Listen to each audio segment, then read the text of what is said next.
Kalau sampai terjadi krisis, satu pemicu besar kebocoran data nasional atau insiden di laut memicu krisis kepercayaan dan kita belum siap untuk merespon, ujung-ujungnya akan ada yang diambil alih dari Indonesia. Hukum pidana kita masih berbicara soal musuh perang, belum menjangkau musuh atau mata-mata ekonomi dan siber di masa yang damai. Jadi inilah hukum pidana kita yang harus segera dibuatkan undang-undang tentang spionase. Sejauh apa negara boleh melindungi? Kewenangan melindungi informasi strategis belum diatur tegas, pengawas data pribadi pun belum dibentuk. Ini PR yang harus segera dilakukan on the top of RUU perampasan aset.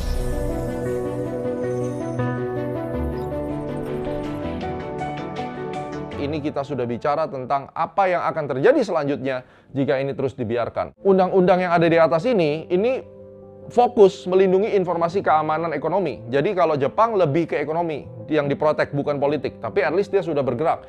Dan bagaimana dengan Inggris? Kerangka hukum keamanan nasional yang lebih kuat, jelas lah Inggris ya. Ini pusatnya James Bond kan di sini juga gitu ya. Jadi Official Secret Acts itu sudah dibuat dari 1911 dan seterusnya. Anda bisa perhatikanlah kalau Inggris sudah nggak usah ditanya. Tetapi negara-negara Commonwealth itu sudah mempersiapkan diri. Karena Australia, Singapura, UK itu satu rumpun dan Jepang lebih fokus kepada ekonomi intelijennya. Indonesia butuh undang-undang anti spionase dan intervensi asing. Jadi kita sudah harus tahu bahwa bagaimana caranya kita itu sudah mempersiapkan batasan daripada intervensi asing harus berani. Inilah kedaulatan yang Pak Prabowo harus lakukan. Bukan untuk menakut-nakuti, tetapi untuk menutup celah yang masih terbuka. Karena tanpa ini, negara kita akan berantakan sekali. Ya, dan ini saran untuk pemerintah. Satu, payung hukum perlindungan informasi strategis harus dibuat dan diperkuat. Bangun sistem kontra intelijen modern.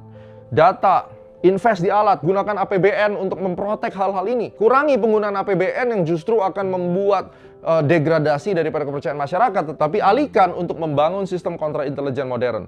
Lindungi data dan infrastruktur strategis nasional menjadi fokus utama program prioritas Presiden. Ya, saya ulangin, program prioritas Presiden.